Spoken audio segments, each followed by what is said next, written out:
This is Growthaholics.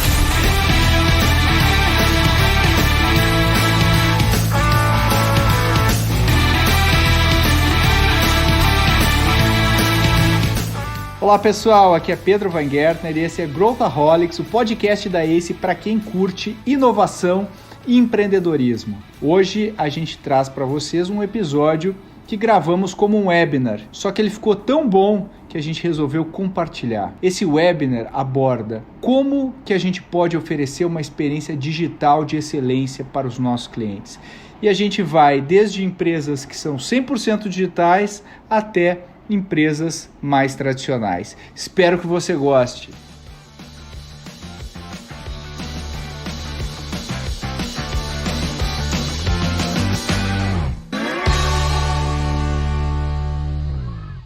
Então eu queria apresentar os nossos debatedores do dia. Eu estou aqui com a Edna Massuda, que é diretora Latam de Digital Workspace lá na VMware. Estou com Diego Barreto, que eu já sou conhecido dele, mas sou um grande fã aqui do Diego. Eu acho que ele é um CFO que tem uma cabeça super aberta, assim, que vai além do CFO, vai na estratégia. Ele, inclusive, é o VP de estratégia também do iFood, está fazendo coisas super interessantes lá dentro. E eu estou também com o Thiago de Castro, que é o diretor de tecnologia da Callink, que também tem algumas histórias interessantíssimas para contar de como a empresa conseguiu migrar um call center basicamente para a nuvem, né? Considerando as pessoas trabalhando em casa.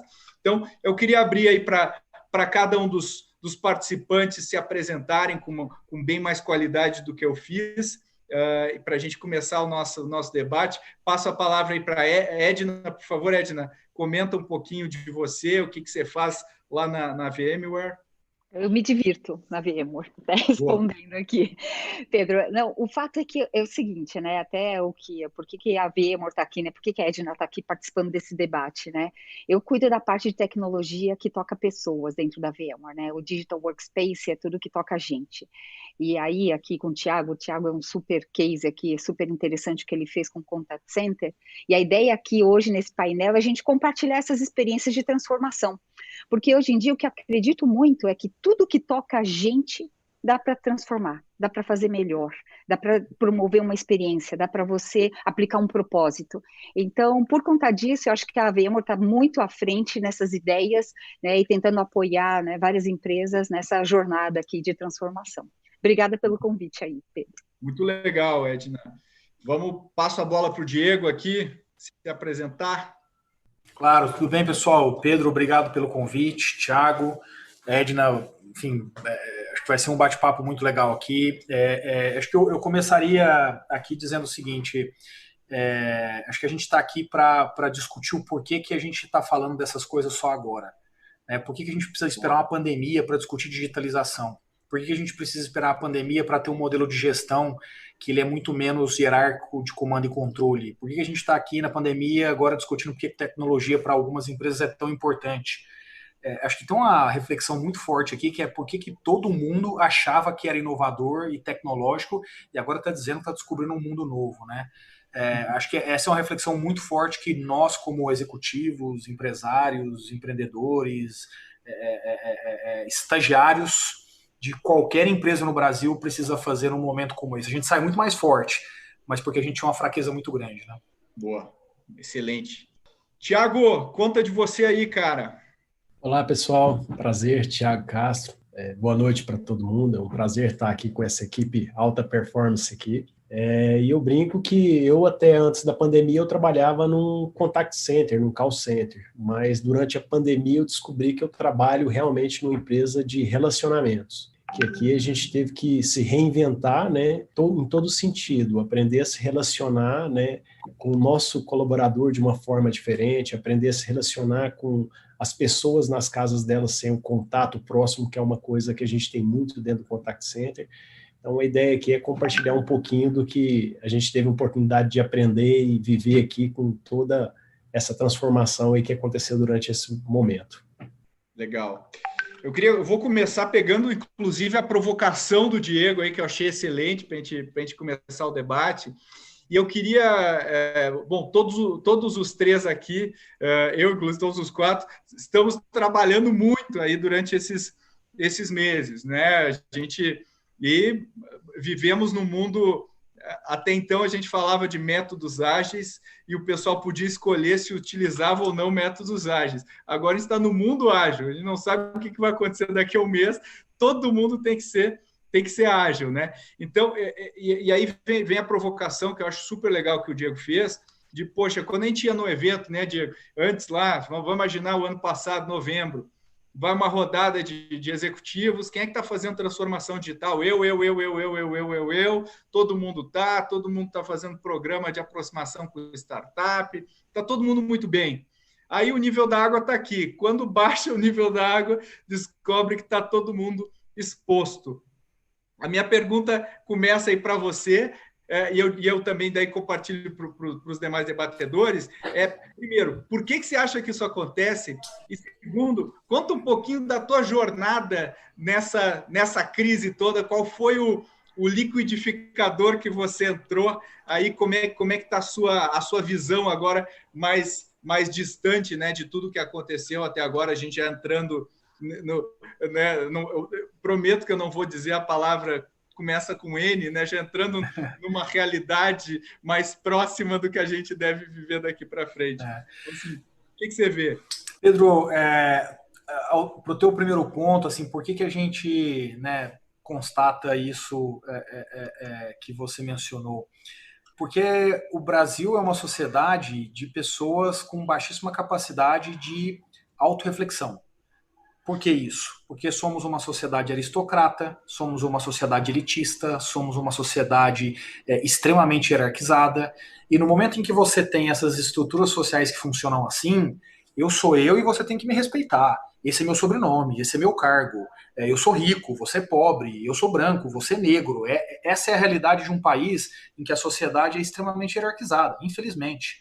E aí, quando você tem esse tipo de estrutura, automaticamente o teu poder de autorreflexão, de análise, ele é limitado, por razão óbvia. Da mesma forma que a diversidade te permite expandir a quantidade de ângulos que te faz tomar uma decisão mais apurada, mais real, dado que existe fora do teu olhar, do alcance do teu olhar, a gente vive essa mesma realidade. Então, o que você tem no Brasil, do ponto de vista econômico, né? Vamos trazer isso agora do campo social para o econômico.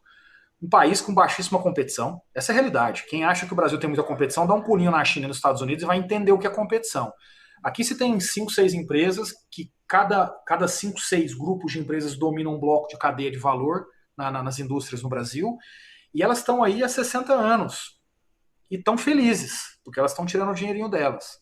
E por isso você volta 10 anos no tempo e você não tinha aceleradoras no Brasil, incubadoras no Brasil, VCs não estavam aqui de forma geral, seed money era inexistente 10 anos atrás. 10 anos atrás não é nada. Né? E 10 anos depois você tem iFood, 99, Nubank, Banks, Hotmart, Simple, posso citar mais 30 nomes aqui. O que essas empresas da nova economia fizeram basicamente foi olhar e falar, pô, peraí, cara, se eu consigo ter uma ideia, ou 50, testar de forma simples, porque a tecnologia me permite, descobrir resultado, achar ideal, escalar, para que eu vou fazer igual esses caras? Porque eu vou entrar num plano de carreira de uma empresa para ficar subindo assim devagarzinho, à medida que o tempo passa e meu cabelo vai ficando branco? Não faz sentido. Então, acho que o motivo é esse. Baixíssima competição, sociedade extremamente estratificada. Quando a gente olha para o iFood, é evidente que a gente teve aqui os nossos desafios. Mas eu diria que a gente, assim, sob a ótica, e aí eu deixo bem claro, sob a ótica interna, gerencial, de ajuste de modelo de negócio, a gente teve uma vida relativamente fácil. Por quê? Porque, primeiro, a gente é uma empresa digital. Né? Assim, a realidade digital para a gente faz parte do dia a dia. Né? Eu vou te dar um exemplo simples. No meu time aqui, Pedro, eu tenho 150 pessoas. Finanças, estratégia, procurement, legal e riscos. Dessas 150 pessoas, 90 sabem linguagem de dados, SQL. 90 operam Databricks. 50 têm certificação em inteligência artificial. Então, eu estou te dando um exemplo do microespaço meu para mostrar a capacidade que a empresa tem de escalar as coisas, de ajustar um modelo de negócio muito rápido, da direita para a esquerda, de criar. Então, empresas que são nativas no mundo digital, elas automaticamente têm mais facilidade em fazer isso. Então, eu vou te dar um exemplo simples. Como é que hoje o time de People começa a atender o nosso time internamente? Com um bot no Slack. Quem que faz esse bot? A gente. Porque todo mundo usa Slack. Eu não preciso, assim, aí isso é ser uma empresa digital, isso é ser uma empresa de tecnologia. É você ter capacidade interna de proprietariamente desenvolver, bem como integrar com o que existe disponível no mercado. Mas o pedaço proprietário é importante. E aí a gente se adaptou bem. Acho que os nossos grandes desafios, de fato, é o que está fora da empresa. É o que o Brasil está vivendo, os restaurantes em dificuldade, os entregadores estando na rua para poder expostos, apesar de todas o aparato que traz para diminuir essa exposição, mas eles estão na rua, é inegável isso. Então, acho que o nosso desafio está mais fora do que dentro. Perfeito. Eu acho que esse ponto, né, da qualificação da mão de obra, né, que também é um problema hoje no Brasil, né, você conseguir gente ou ajudar a formar gente, né, que tem essa capacitação, é uma questão. Mas se a gente olhar as principais empresas, as empresas mais inovadoras do mundo, todas elas têm uma característica muito semelhante quando a gente vai ver no Byte as pessoas, né? A gente vai ver pessoas multidisciplinares, diversas, trabalhando em times bem mais fluidos do que normalmente a gente encontra numa organização tradicional, né? Passando a bola aqui para o Thiago. Thiago, primeiro, você atua num segmento que é um segmento, digamos assim, antigo, né, da economia, que é o call center, um segmento que a gente entende lá como um monte de gente, que os Estados Unidos terceiriza com a Índia, com, né, Bangladesh e tudo mais. E é um segmento que também tem muita tecnologia na sua composição, né? Por que você acha que... Primeiro, qual que é a tua leitura do que aconteceu para o segmento de call center e por que você acha que não existiu, talvez, esse poder de reação setorial? E depois comenta um pouquinho de vocês, né? Como é que vocês trabalharam, reagiram? Tá bom. Bom, esse antigo, ele é realmente verdade. O que a gente fala do nosso segmento é que é um segmento extremamente conservador. Por quê? O que é o serviço do contact center em si? É eu operar dentro de uma cadeia de valor de um terceiro. E esse terceiro, ele é muito conservador, porque eu lido com os clientes dele, eu relaciono com os clientes dele. Então, de certa forma, quando ele joga isso para uma terceirização, já vem um modelo muito rígido e fixo, baseado em scripts, em limitações do que você pode fazer. E uma grande preocupação que quem terceiriza tem é a questão de segurança, dentre outras coisas. Então, ele é um segmento que ele já é desenhado para ser realmente engessado e limitado, né? Falou, você pode ir até aqui, você tem travas até aqui. Então, ele é um segmento que, por natureza, apesar de ter muita tecnologia, data center, troca de dados, links de dados, sistemas de segurança, sistemas de atendimento, CRM, multicanais, tem tudo isso para a gente trabalhar, ele é extremamente regulamentado. Então, isso faz com que o segmento, de certa forma, esteja engessado. Então, isso faz com que a capacidade de reação do modelo de negócio de forma geral, tem algumas empresas que se destacam no modelo de atuação que tem um pouco mais de liberdade, mas o segmento faz ser assim, né? Por uma questão de forma de atuação que você atua com o negócio de um terceiro. Mas o que fez diferença, e é uma coisa muito interessante que o Diego falou ali, e que a gente percebeu, é o quesito pessoas. Não foi tanto o quesito, apesar de eu estar na liderança da parte de tecnologia da empresa, não foi esse quesito que fez a diferença. Toda parte que fez a diferença de capacidade de reação da nossa empresa aqui, ela veio basicamente da preocupação com o ser humano. Então, toda aquela onda vindo acontecendo no mundo, a gente vendo a Itália sofrendo, a gente vendo a Espanha sofrendo, aqui dentro nós começamos um debate pensando no ser humano, olhando para essas pessoas, poxa, E esse pessoal aqui concentrado, aqui é um ponto que se uma pessoa pega, quantas pessoas se contaminam.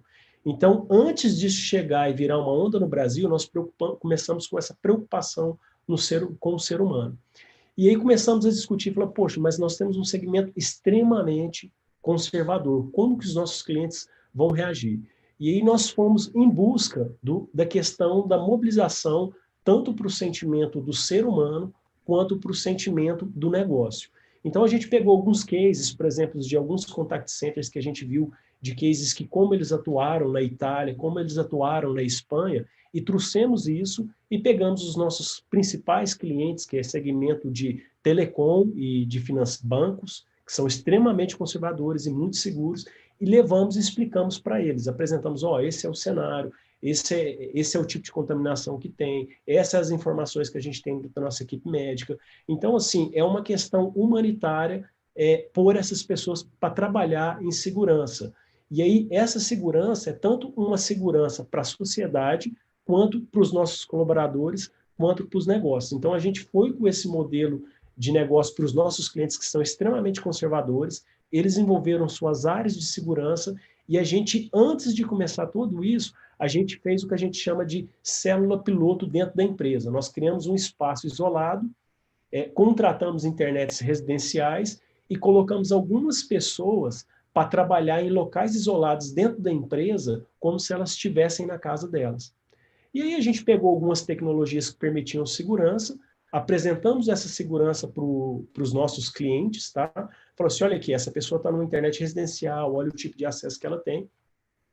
E aí mostramos também, hoje a nossa empresa faz um atendimento aí mensal de mais de 1,5 milhão de pessoas diferentes, e a gente mostrou toda essa cadeia, o quanto a gente poderia dar de contribuição preservando esses serviços funcionando, ou seja, pessoas que de dentro das suas casas vão atender mais de 1 milhão de pessoas também de dentro das suas casas, então uma cadeia que a gente ia manter em funcionamento para poder levar essas pessoas. Apresentamos esse modelo piloto que a gente fez, tá? E aí partimos com os clientes para levar algumas pessoas para casa, e isso eu diria que foi quase um mês antes da coisa ficar grave, a gente se antecipou preocupando com isso e fez células pilotos disso para poder colocar cada célula de operação funcionando em casa.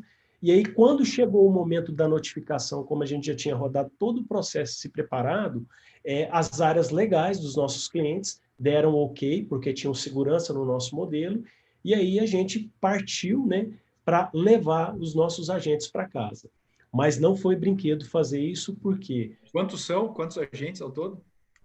Quando a gente começou na pandemia, a gente estava com mais ou menos 5 mil agentes, né? E aí a gente pôs uma meta de levar o máximo possível de pessoas para casa. Porque o nosso segmento tem pessoas, que aí é uma coisa que a gente enxergou num censo que a gente fez, que é pessoas que não têm condição de trabalhar em casa.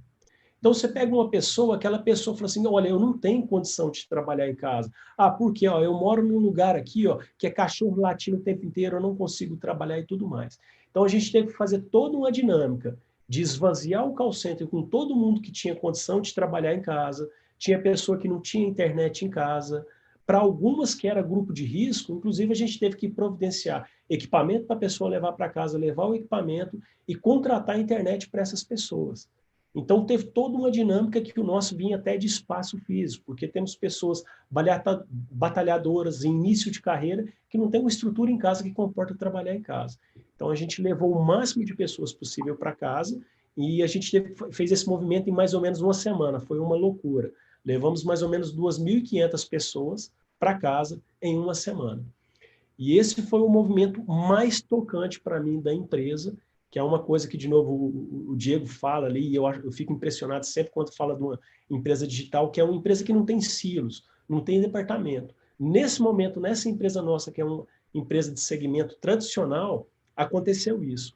Não tinha área de tecnologia, não tinha área comercial, não tinha área de planejamento, não tinha área de operações. Todo mundo virou o quê? Entregador de computador, montador de computador, treinador para a pessoa aprender a montar o computador na casa dela, porque tinha logística. Como é que eu chego e monto um computador na casa da pessoa? Se eu estou montando um computador na casa de 10 pessoas, eu entrar na casa de uma, eu estou levando risco para a casa daquela pessoa. Então a gente teve que criar toda uma logística, mas a empresa, sim, virou uma empresa de pessoas pró-humanos, trabalhando dia e noite para levar essas 2.500 pessoas para casa.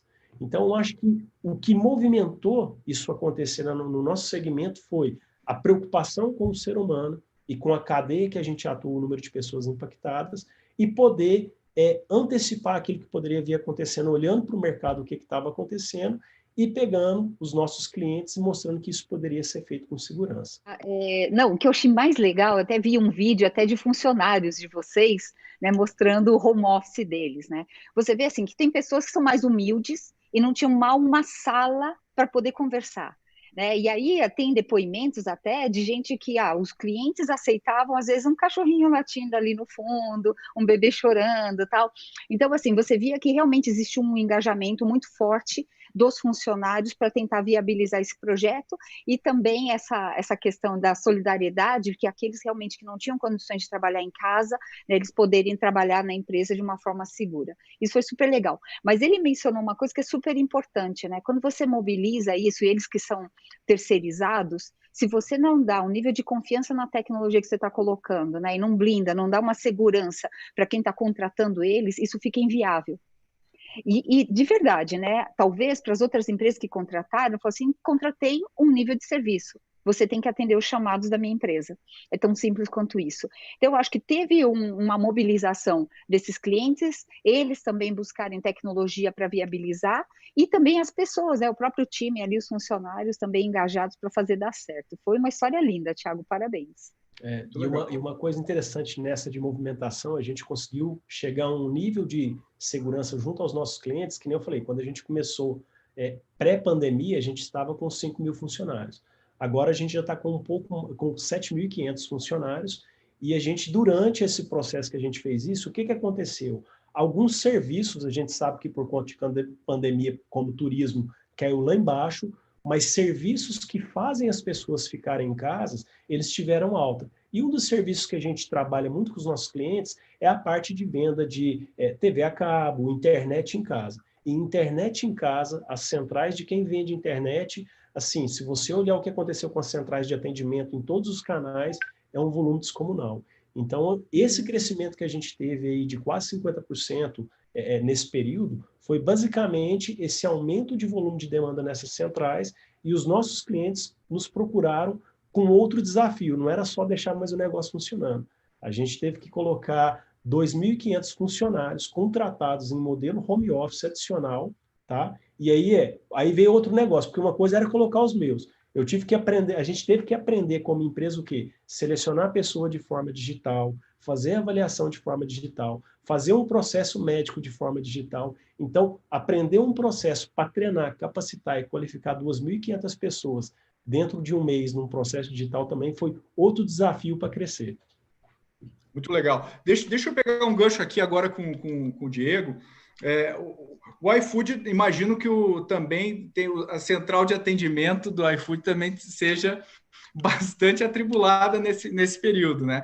Mas eu queria pegar um gancho aí, que é desenhar adaptar os seus produtos e serviços à necessidade atual do cliente, né? E a gente vê, com essa pandemia, a gente tem várias etapas aí de necessidade, né? Tem a necessidade inicial de eu não consigo sair de casa, não sei o que está acontecendo. Depois tem eu vou botar o pezinho lá na rua, depois eu vou poder ir no restaurante. Então, comenta um pouco de como é que vocês pensaram sobre isso, como é que foi o processo mental, e aí eu estou entendendo que também, depois a gente vai entrar no capítulo de pessoas, aí que eu também quero ouvir um pouco a visão da Edna a esse respeito, mas comenta um pouquinho como é que foi esse processo para desenhar, e o que vocês desenharam, sei que vocês lançaram ou estão lançando agora também mais um produto, não sei como é que vocês chamam, se é um produto ou é uma feature. Pedro, esse processo para nós ele começou com uma decisão muito acertada e parcimoniosa nossa, que foi entender que a pandemia ia acontecer. Acho que, assim, conversando com amigos e peers de mercado, a grande maioria esperou chegar a data para começar a pensar em home office, para começar a pensar em mudança, para começar a pensar em alugar computador, quando é o caso, não é o nosso caso aqui, mas eu vi vários relatos de pessoas, porra, minha empresa está tentando alugar computador para as pessoas, notebook, e não consegue achar mais. E aí, assim, a pergunta era sempre assim, cara, mas você está esperando, você esperou por quê? Né? Eu acho que esse foi o primeiro acerto que a gente teve aqui. A gente errou um monte, tá? Mas assim, esse foi um primeiro acerto. Foi assim, cara, em fevereiro estava óbvio, porque a China já tinha um problema sério e a Itália dava indícios claros junto com a Espanha. E não precisa ser muito não precisa ser muito mais claro do que isso para entender que as coisas iam chegar. Em que medida? É evidente que a gente não sabia o tamanho do impacto. Mas isso, a gente foi muito parcimonioso para dizer, peraí, não vamos esperar o negócio chegar. Vamos fazer isso tudo já? Então a gente fez um movimento, a gente tinha todo mundo em casa, uma semana antes, pelo menos, das pessoas efetivamente começarem a discutir isso aqui nas empresas. Por que eu estou dando esse dado? Porque é ele que permitiu a gente pensar a operação com calma. Enquanto todo mundo começou num efeito manada a fazer esse movimento de mudança, a gente estava pensando na operação. Então, esse movimento de uma semana antecipado, que parece detalhe, ele não é detalhe, ele é crucial. Associado a uma empresa que é nativa em tecnologia, que é ágil por si só, isso traz uma diferença brutal. Então, acho que esse é o primeiro ponto. O segundo ponto é, a gente se pautou muito aqui na palavra empatia, né? E por que isso? Parece um pouco filosófico, fluffy, superficial, mas não é. Empatia nada é mais do que olhar o como você olha, né? Entender daí para cá e não daqui para aí. E por que ela foi tão importante nesse momento? Porque, assim, o Pedro é o Pedro nos últimos anos. É claro que o Pedro muda um pouco para cá, muda um pouco para lá, mas o Pedro é o Pedro nos últimos anos. Então, entender o Pedro para mim era fácil.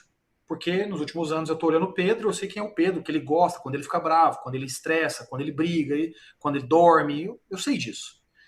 Mas nesse momento da pandemia, tudo mudou. Eu mudei. Meu Deus, minha casa virou uma ebulição. Minha esposa trabalha muito, eu trabalho muito, eu tenho 2 filhos, virou uma ebulição. Se as pessoas não tiverem empatia comigo, eu não consigo ir bem como ser humano, logo não consigo ir bem como profissional. Então, a gente trabalhou muito com essa lógica da empatia, que é, cara, o que está rolando do outro lado, lá para o restaurante, para o entregador, para o consumidor. E aí eu vou destacar um ponto em cada uma desses pilares, só para exemplificar isso. No caso do restaurante, por exemplo, ficou óbvio para a gente que o grande problema seria o capital de giro. Por quê? Porque o cara comprou 20 quilos de açúcar para vender suco durante uma semana, e aqueles 20 quilos de açúcar agora ele ia vender durante um mês, certo? Porque o salão dele está fechado. Então, ele tinha um problema na origem que era capital de giro. Então, o que a gente fez com isso? A gente foi para o mercado e asseguramos uma linha de 2,5 bilhões de reais para fazer antecipação de recebível sem nenhum custo adicional. E aí a gente arcou integralmente, é claro que isso tem um custo, mas eu arquei integralmente com isso, mas eu permiti que os restaurantes, portanto, resolvessem o seu principal problema. Ah, Diego, mas e tem outros 10 problemas. Eu sei, mas assim, eu não consigo resolver tudo, né? Eu adoraria, mas não tenho essa capacidade. Então, por empatia, a gente pegou esse principal ponto. O entregador era segurança, né? Então, a gente tem um diálogo muito frequente aqui com as autoridades, a gente foi monitorando e no primeiro instante em que as autoridades deram o sinal verde para poder estocar máscara e álcool gel, a gente estava com o time de procurement pronto e fez isso e passamos a distribuir. Nesses 3 meses e meio de pandemia, a gente já distribuiu quase 1 milhão de itens entre álcool gel e máscara para os entregadores. Isso é 6 vezes e meia quase a quantidade de entregadores que eu tenho. Então, é como se eu tivesse semana sim, semana não, levando um novo kit, para que eles possam ter segurança. E por último, no caso do título de exemplo dos consumidores, a gente trouxe a lógica do contactless, A gente, em 24 horas, existia uma feature dentro do app que permitia as pessoas dizerem, deixa na porta do condomínio, deixa na minha casa, não chega perto de mim, pode chegar perto, não tem problema. Então, em 24 horas a gente criou isso. Bom, só que isso está acabando, Os restaurantes estão reabrindo, as coisas eventualmente vão entrar numa normalidade logo, logo. E aí, acho que a gente vem agora com a principal mudança que a gente teve. A gente tinha uma ferramenta já uma tecnologia que a gente vinha trabalhando para poder levar a experiência do iFood que você tem em casa para dentro do restaurante. Essa ferramenta a gente vinha trabalhando desde dezembro já e testando em alguns restaurantes, mas ela tinha uma ótica de produtividade. Que era assim, cara, você tem 300 garçons aí e você tem um pico de trabalho, né? Então você paga 300 garçons só pelo pico. Então um desperdício enorme, um problema de produtividade enorme. Agora, ela tem uma outra pegada. Ela tem uma pegada, na verdade, que soma a produtividade para restaurantes que estão à beira do colapso, porque estão há muito tempo sem vender como vendiam. Afinal, muitos de vocês estão, não é pedindo iFood, vocês estão cozinhando em casa. Porque pedindo iFood, de alguma forma, movimenta o restaurante. Mas quem cozinha em casa, na hora da terça-feira, na hora do almoço, está tirando a receita. Não tem nada de errado nisso, não. É só para explicar. Então, a gente está agora levando uma ferramenta que vai ajudar nisso e vai ajudar na parte da segurança social, nessa questão toda que envolve a higiene. Né? Então, esse basicamente é uma ferramenta que a gente está dando o nome de Na Mesa, que você vai entrar dentro do restaurante, sentar na sua mesa, vai abrir o app, vai subir o cardápio do restaurante. Você vai dizer, puta, eu quero tal coisa, mesa 4, pum. Você não precisou pegar no menu do cardápio, você não precisou falar com o garçom, e eventualmente o garçom vai trazer para você, ou você vai retirar onde tem lá a indicação para retirar. Você não tem que pegar a fila para pagar, você não tem que pegar aquele negocinho, aquela onde você coloca a conta ali, né? E você não tem que pegar na maquininha também. Então você transforma todos esses pontos de interação no mesmo movimento que você faz para hoje pedir na sua casa e receber na sua casa, só que você vai receber na sua mesa. E com isso a gente traz pela primeira vez no mundo a digitalização para dentro do restaurante, integrando todos os canais e tendo uma experiência única para o cliente. Muito legal esse projeto. E é isso que você falou, né? Você redesenhou a partir da nova realidade do seu cliente como uma nova experiência, né? Fez um desenho de uma experiência pensando em cada etapa dessa jornada. Eu acho isso super interessante. Eu acho que poucas empresas, né, que não são talvez nativas digitais, né, com honrosas exceções, né, como o exemplo que o Thiago deu e vários outros, pensam desse jeito, né, quer dizer, conseguem redesenhar a experiência e rapidamente. E aí, pegando esse gancho, né, eu queria fazer uma pergunta para a Edna aqui, e eu vejo muitas empresas, eu vejo vários tipos de empresas, né, eu vejo algumas empresas que surfaram bem essa crise, né? Quer dizer, como mais ou menos do jeito que o Diego está descrevendo, com todo o caos que existe inerente a essa situação, mas que reagiu, né? Que colocou alguma coisa no ar. E aí eu vejo muita gente que paralisou, né? Como se fosse congelados no ar. E eu vejo muita gente também, quando a gente vai falar de digitalização, e agora, né? Que nem o Diego falou lá no início, agora virou precisamos correr atrás da digitalização.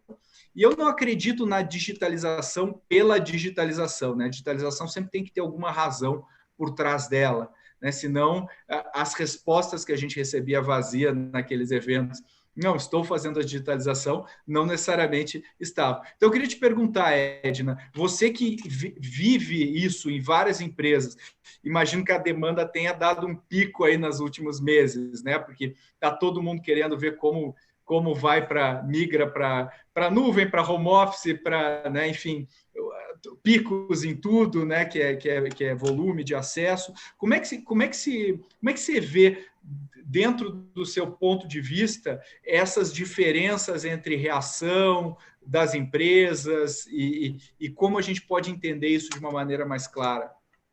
Pois é, né? Eu tinha um conceito aqui que cada vez, para mim, é mais verdade, né? Digitalização é você empoderar pessoas, né? Quando você fala de tecnologia, sempre foi aquela coisa, lembra da história do aquário, o data center, lugar inacessível? Então, isso era o exemplo de tecnologia. Hoje em dia, como você vê empresas tipo o iFood, onde tem pessoas tecnológicas no front, né? Onde essas pessoas estão criando várias formas de dar experiência outras pessoas, é a forma de você falar, sou uma empresa digital. Então, eu falo até para o meu time, o pessoal lá na VMware, assim, façam perguntas, né? Porque quando vem uma demanda que vem do time de tecnologia, pergunte por quê. Se você passar por 5 porquês, você vai entender o propósito, você vai entender onde está o valor dessa tecnologia, né?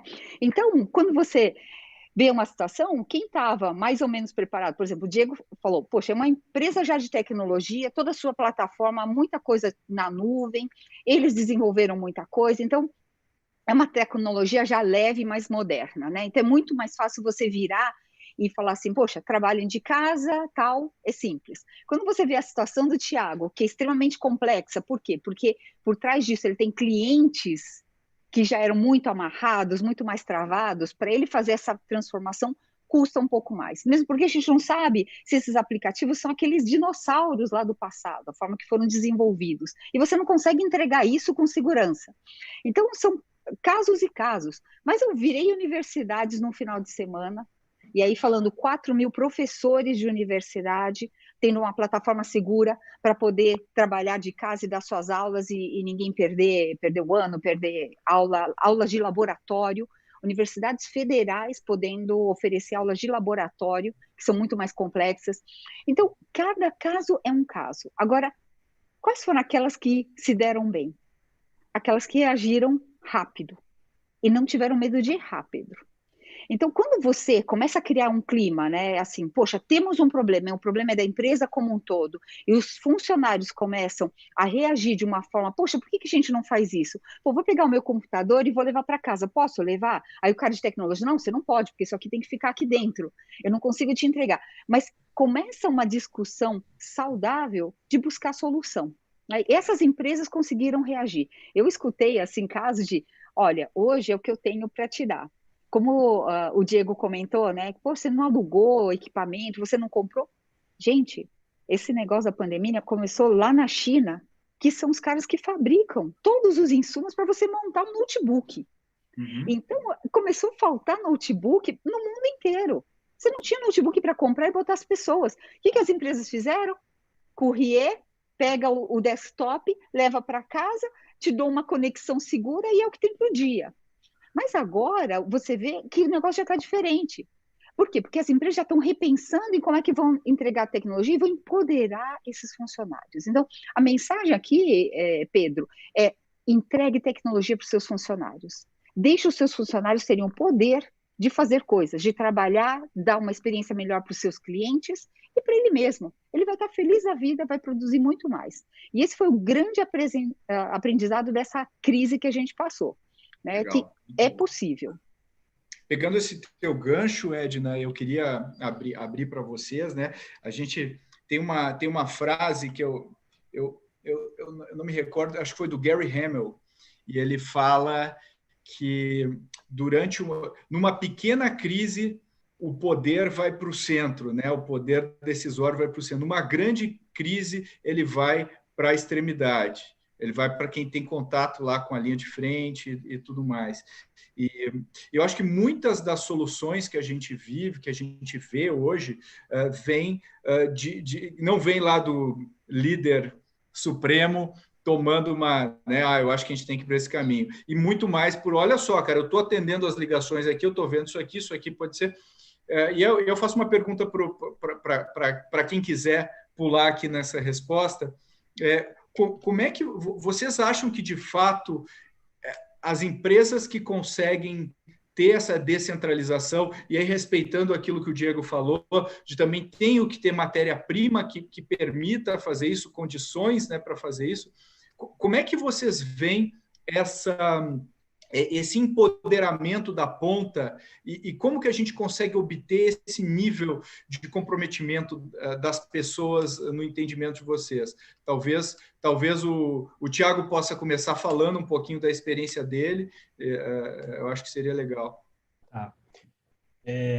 Uma coisa que queria destacar é que, até para responder isso, eu queria destacar, é que no início do ano nós temos um planejamento aqui que a gente faz para a empresa, que é visão ao longo de 5 anos, mas a gente entende que o executável é no máximo 1 ano. E aí, a cada ano, a gente revisa a visão para os próximos anos. Mas uma coisa que a gente tinha revisado para esse ano, que uma coisa que a gente queria trabalhar era projeto home office. Em dezembro, acho que em novembro, dezembro, a gente revisou. E esse ano vamos trabalhar o projeto de home office. Aí decidimos ali, justamente naquele negócio de central, quartel-general, fomos nós ali, os diretores, risca. o nosso público, os nossos clientes ainda estão longe de autorizar um projeto home office. Então, risque isso de agora, apesar de ter algumas tecnologias, o mercado que a gente atua é muito conservador ainda. Talvez a gente começasse isso para outro lugar. Então, em novembro do ano passado, a gente riscou isso como algo não executável. E aí tá a gente, em março desse ano, um projeto que a gente riscou, que seria um projeto do ano, a gente teve que reavivar, ressuscitar, implementar, entregar, e foi o projeto que fez a gente crescer esse ano. Mas, e não foi uma decisão nossa, foi uma decisão de ambiente, né, e movimentado pelas pessoas, ou seja, realmente aquilo que você falou da frase, não é uma decisão centralizada quando vem uma grande crise, ela corre para as extremidades. Mas o que permite para mim um movimento grande acontecer para mim, e cada vez fica mais claro, é a cultura da empresa. Então, a cultura da empresa, ela dita muito sobre as pessoas que você vai ter dentro da empresa. Então, ela atrai, ela é o que instiga a pessoa, que vai além de salário. Porque a parte de hard skill, conhecimentos técnicos que as pessoas têm, isso é algo que você ensina. A gente passou há muito tempo a era de questão de que para você ter um acesso a uma informação, é na biblioteca tal, é com o professor tal. Hoje, informação, para você fazer qualquer coisa, por mais complexo que seja, ela é abundante. Então, se você tem a cultura certa, né? E essa cultura vai atrair o público certo para dentro da sua empresa, é só uma questão de você dar espaço e parece que o bom senso vai surgindo de forma natural à medida que os desafios vão aparecendo. Então, para mim, eu destacaria que quem movimenta isso é a cultura das pessoas com espaço para elas tomarem decisão. Como é que você vê isso, Diego? Você falou bem no início, né, um pouco sobre isso. Cara, eu não vou gastar nem muito tempo, porque eu acho que o Thiago pegou exatamente o que eu acredito, o que a gente acredita no iFood. Eu colocaria assim, a gente precisa parar com essa besteira de ficar contratando por currículo. Você contrata por comportamento. Eu não quero o cara que formou na USP aqui. Eu quero o cara que formou na USP e com comportamento foda. E se ele não formou na USP, eu quero o cara com comportamento foda. Por quê? Porque o que o Thiago mencionou aqui agora, o hard skill você ensina, cara. O hard skill está disponível. Sabe quantas pessoas aprendiam, sei lá, valuation há 20 anos atrás? Meia dúzia de pessoas. Hoje qualquer um aprende valuation, é só entrar na internet aí, ó, pegar no Coursera de graça. Ah, mas esse cara não vai ficar bom, ele vai ficar bom treinando, fazendo um monte. Mas o que eu quero é um cara foda. É um cara que tem instinto animal, é um cara que tem coragem, um cara que é transparente, um cara que não tem buchitagem. É isso que eu quero. Então, é o que o Thiago falou, eu quero comportamento. Aí, o que é isso, né? Aí eu só adicionaria uma coisa que o Thiago falou, porque, e até pegando um gancho aqui de outras perguntas que eu ouço, as pessoas falam assim, como é que você faz para ter uma cultura ágil? Eu falo, você demite o acionista e contrata um que acredita nisso. Cara, cultura é um negócio perene. Claro que ela evolui, mas ela tem uma marca, ela tem um traço, né? Então eu brinco assim, você quer ter uma cultura igual do Japão? Não vai ser com um brasileiro que gosta e acredita na cultura brasileira. Aí você vai lá para o Japão e fala, você quer ter uma cultura brasileira? Não vai ser com um japonês que gosta e acredita na cultura japonesa. É por razões óbvias, por razões muito simples. Então, assim, você quer ter uma cultura ágil? Demite o seu acionista e contrata um que acredite nisso. Por quê? Porque o dia que o Diego estiver lá e ele foi demitido, vai entrar o Thiago. Independente do que o Thiago pensa, ele vai ter que fazer o que o acionista quer. Aí quando demitir o Thiago, vai entrar a Edna. Independente do que o Thiago quer, o que o Diego queria, a Edna vai ter que fazer porque o acionista quer. Isso é a perenidade da cultura. Vai tendo os ajustes, mas isso é o que mantém a perenidade. Se o Diego entrar lá e fizer porque ele acha que isso é legal, na hora que for demitido vai tudo por água abaixo, não vai ficar lá. Então, comportamento e cultura vindo do acionista, isso para mim assim, é crucial. Se não tiver, é buchitagem. Sabe o que é, Pedro? Eu sou muito transparente com isso. É para ficar escrevendo lá na parede que é inovador e é ágil. E aí, sabe o que você faz com isso? Porra nenhuma. Você se engana, perde seu tempo, engana o cara que você contratou e depois perde ele no turnover. É para fazer tour, né, no escritório. Isso serve para isso. Pegando esse teu gancho, eu concordo 100% contigo. Tem uma pergunta para ti aqui, ó, do Rafael, falando, Diego, na sua visão, por que é fácil atender bem ao cliente de maneira digital, mas tão difícil resolver seus problemas pós-atendimento, quer dizer, quando deixa de ser escalável, né? Quando eu deixo de usar o software, por que complica tanto esse processo? Então, cara, eu acho que assim, a gente precisa assumir uma coisa que é tudo que é escalável e padronizável é muito fácil resolver. Talvez você não tenha priorizado para resolver. É fácil. Se existe um padrão, o que você precisa é só achar esse padrão e definir uma solução padrão para esse padrão de comportamento. Então, eu vou dar um exemplo. No nosso atendimento aqui no iFood, a gente descobriu em um determinado momento que grande parte das ligações que a gente recebia era por causa de uma interação que existe, que no fundo era entre restaurante e entregador, ou entre cliente e entregador, ou entre entregador e restaurante. O que eu fiz? Criei um chat. Então, qual era o problema? Quando eu recebia essas ligações, eu não conseguia padronizar. Por quê? Porque na relação entregador-restaurante, eu não sou um expert. Eu não entendo disso. Apesar de estar na cadeia. Minha expertise máxima não é essa interação. Concorda? Afinal, isso acontece lá na boca do caixa, na boca do balcão, que o cara chega e fala: vim pegar a comida para levar para o Pedro. Então, o que eu fiz aí? Eu criei um chat, tipo WhatsApp. Toda vez que o entregador aceita um pedido, que o restaurante aceita um pedido, abre um chat, um WhatsApp praticamente, só que dentro do app, né, embarcado no app, que basicamente permite essa comunicação.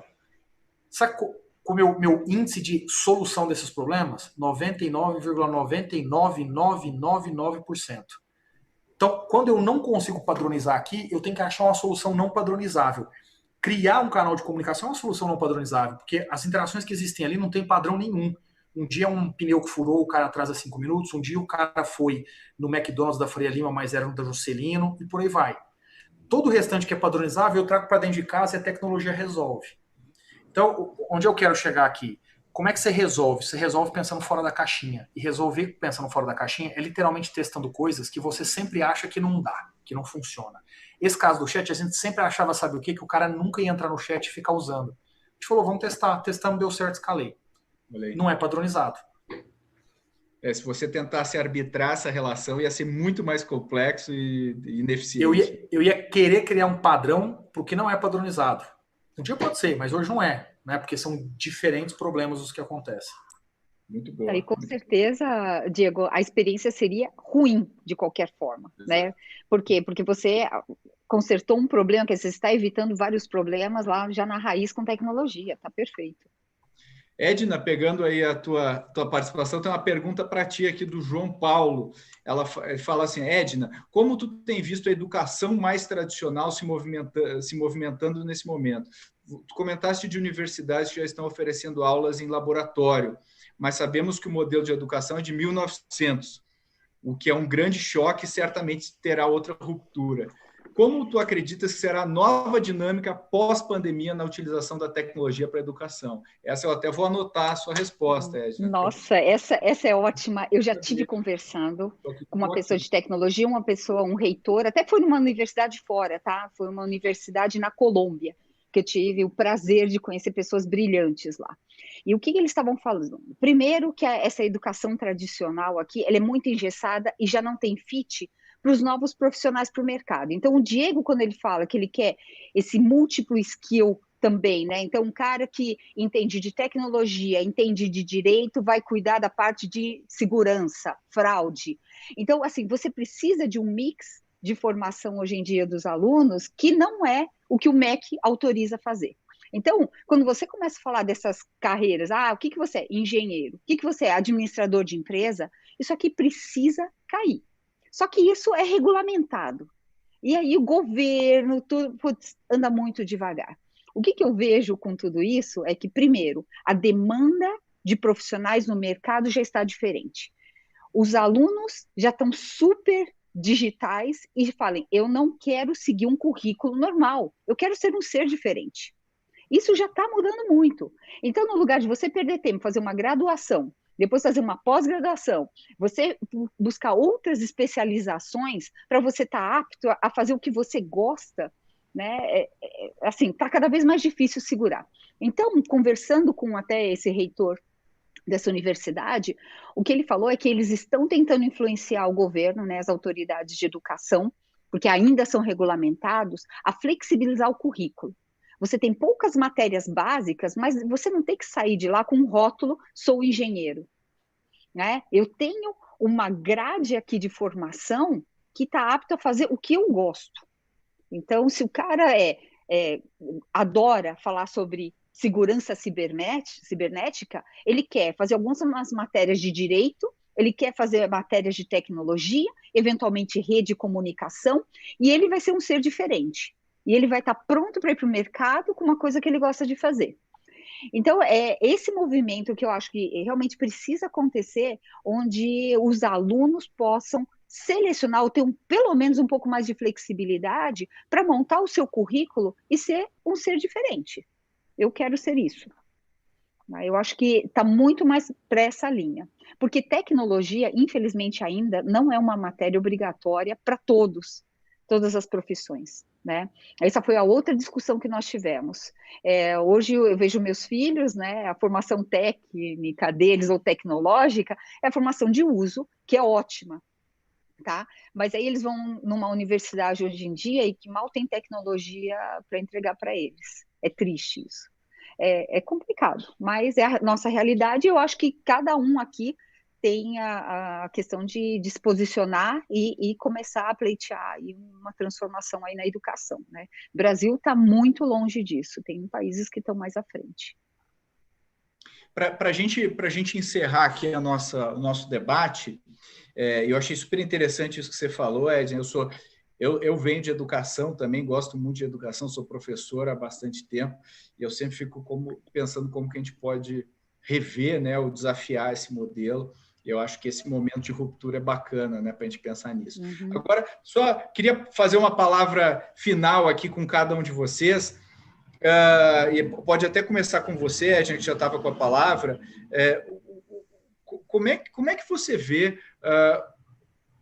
e a gente acho que pincelou ao longo de toda a nossa conversa, acho que é legal para a gente consolidar. Como é que a gente pode enxergar ou pensar sobre digitalização nesse contexto que a gente vive, e se é que esse termo é válido a partir de tudo que a gente falou aqui?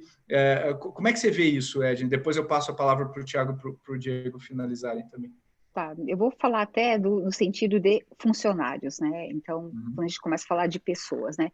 Por favor, todas as empresas que estão aqui, entreguem, empoderem seus funcionários a fazer o seu trabalho. Entreguem tecnologia de uma forma simples, que seja muito natural. Hoje em dia, até as tecnologias da VMware, ou a forma que eu entrego a tecnologia para um funcionário novo, que, aliás, eu não mencionei aqui, eu contratei 3 funcionários, todos remotamente, e no primeiro dia eles já estavam produtivos, acessando todos os aplicativos. E como é que a gente faz isso? O futuro não é mais o desktop, não é mais o notebook, não se prendam mais a isso. O que você precisa entregar é um catálogo de aplicativos, onde cada perfil de usuário vai acessar, sabe, o que você tem, né? Apple Store, tem todas essas stores. Então, é dessa forma que o seu funcionário tem que consumir tecnologia. E não mais de, vou fazer imagem, vou travar segurança, vou fazer... Não é dessa forma, né? Então, eu acho que já existe tecnologia para isso, a VMware pode apoiar nisso, e é o que a gente acredita, tá? E aí, ele pode eleger qualquer dispositivo. Ele quer um Chromebook, ele quer usar um tablet, não importa. Eu preciso dar acesso e dar poder para ele trabalhar de qualquer lugar. E, aliás, Thiago, uma dica, empresas de contact center estão aproveitando aqui a experiência de trabalhar de qualquer lugar e podendo contratar gente em qualquer lugar, até do mundo, tá? Com uma escala de horário para fazer atendimento, com línguas diferentes, tal. Isso está muito legal. Eu acho que é um caminho promissor. Dica boa, obrigado. Boa. E você quer falar, Thiago?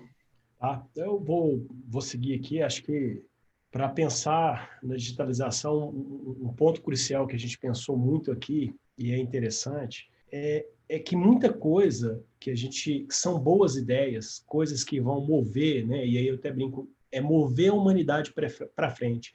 E mover a humanidade para frente, para mim, é o sentido de segurança, saúde, conforto, segurança. Isso é o que move a humanidade, né? Educação e assim vai.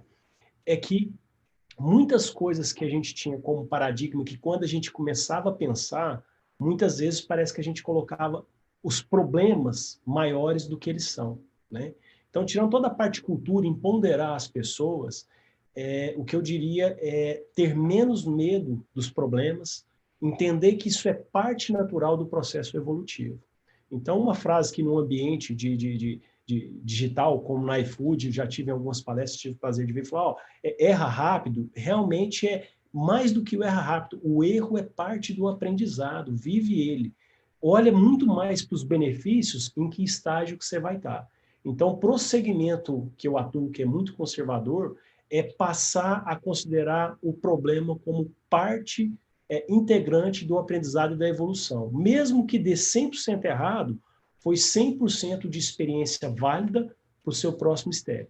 Então, para nós, tirando toda essa parte de cultura, tudo que foi dito, é incluir o problema como o maior aprendizado para o próximo step. Não usar ele como motivo para recuar ou ficar onde está, tá? E aí gostaria só também de agradecer toda a minha equipe que participou desse movimento comigo aí, que para a gente fazer isso tudo acontecer, muita gente ficou alguns dias sem ir em casa, sem tomar banho, fazendo tudo acontecer. Então, um abraço para todo mundo aí por tudo que vocês ajudaram a gente a fazer, tá, pessoal? Obrigado. Muito bom, Thiago. Diego, fecha com chave de ouro aí, cara. Cara, acho que a gente precisa... a gente tem uma expressão aqui dentro que a gente dá o nome de Radical Candor, que é transparência radical, né? Tem um livro chamado Princípios, do Ray Dalio, que é a nossa Bíblia aqui. Eu sugiro a todos essa leitura para poder dizer, a gente precisa olhar para trás e saber por que a gente só está discutindo essas coisas agora, né? Por que o home office é uma realidade só agora? Por que a interação das pessoas pode ser como a gente está fazendo agora? Por que antes a gente precisava o Pedro me ligar, e ligar para o Thiago, ligar para a Edna, e a gente falar, cara, daqui 5 dias tem que ver, porque eu tenho 1 hora de trânsito, então na verdade não pode ser só 1 hora para fazer essa palestra, precisa de outras 2 para ir, para voltar. A gente precisa ter essa consciência de que a gente é muito pouco flexível no Brasil para aceitar o diferente, né? A maioria das pessoas que trazem esse tipo de leitura, de discussão para o Brasil, elas são taxadas de forma pejorativa, isso é errado. E a reflexão que eu deixo para muitos aqui é todos aqueles que já disseram alguma vez, mas essa geração nova aí, ela é preguiçosa, ela só quer saber de liderança e estratégia. Não é, cara. É que ela quer saber de alguma coisa que o mundo hoje permite a ela, que é realmente executar coisas grandes, porque elas não vão ter que viver o que a maioria de nós vivemos. Entra no plano de carreira, 1 ano, dá um passo, outro ano, dá um passo. Você é foda, mas você vai dar só um passo. Isso não existe. É preciso ver o mundo com outras lentes. A discussão da diversidade, ela está há muito tempo na nossa mesa e a gente ignora ela como sociedade. Homens que estão em casa agora, entendendo o que é fazer o trabalho de casa, vão entender por que a mulher sofre tanto no mercado de trabalho, por que a mulher perde a capacidade dela. Homens que estão em casa agora cuidando dos seus filhos, que sempre delegaram a grande parte da criação para a mulher, vão entender agora por que a mulher precisa de um outro tipo de olhar do ponto de vista de carreira. E por que quando a gente fala precisa ter mais mulher na liderança, não é uma discussão mimimi. Então, essas coisas que agora a gente está descobrindo porque a gente está vivendo desse jeito por 3, 4, 5, 6 meses, sei lá quanto tempo isso vai durar, isso precisa, evidente, gerar um impacto da mudança, mas mais do que isso, precisa servir como um tapa na cara para a gente parar de querer fazer as coisas como sempre foram feitas. Isso quer dizer que a gente tem que mudar tudo?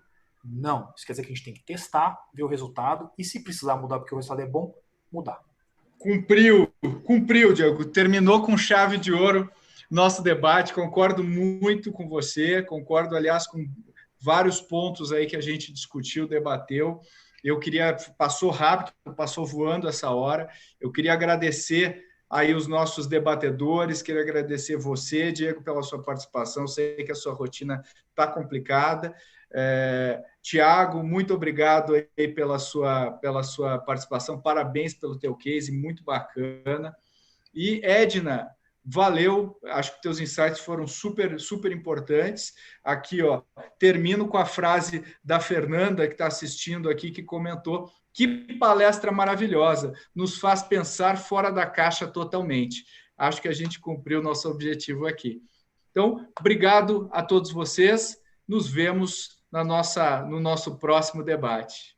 Valeu, fiquem bem. Um abraço, pessoal, obrigado. Valeu.